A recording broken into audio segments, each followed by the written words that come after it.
बहुत समय पहले एक गांव में एक विधवा रहती थी जिसका नाम सत्या था। वह अपने साधारण जीवन और भक्ति के लिए प्रसिद्ध थी। लेकिन एक दिन उसकी भक्ति ने उसे एक कठिन परीक्षा के सामने ला खड़ा किया। सत्या ने गुरुकुल में शिक्षा लेने का निर्णय लिया। वहां के गुरु, जो अपनी विद्या और तपस्या के लिए प्रसिद्ध थे, ने सत्या को शिष्य के रूप में स्वीकार कर लिया। सत्या ने गुरु की सेवा में अपना तन मन समर्पित कर दिया। परंतु कुछ ही समय में गुरु का मन सत्या के रूप और सौंदर्य से विचलित हो गया। उन्होंने एक दिन सत्या से कहा, शिष्य, तुम्हारा रूप दिव्य है। मेरी तपस्या को तुम्हारे साथ रहने से नई दिशा मिलेगी। तुम्हें मेरा साथ देना चाहिए।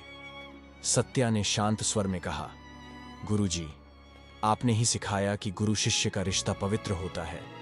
शिष्य का धर्म है कि वह गुरु के ज्ञान का अनुसरण करे, न कि उनकी इच्छाओं का।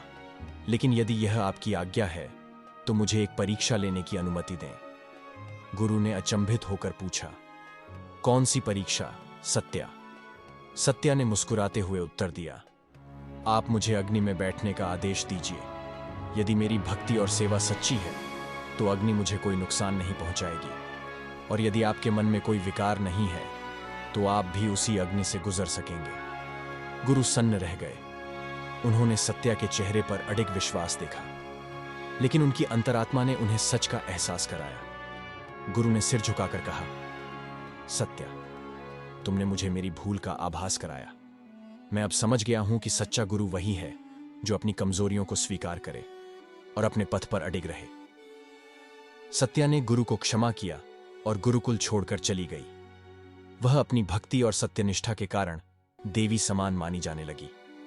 कहानी हमें सिखाती है कि असली भक्ति केवल समर्पण नहीं, बल्कि सत्य के लिए खड़े होने का साहस भी है।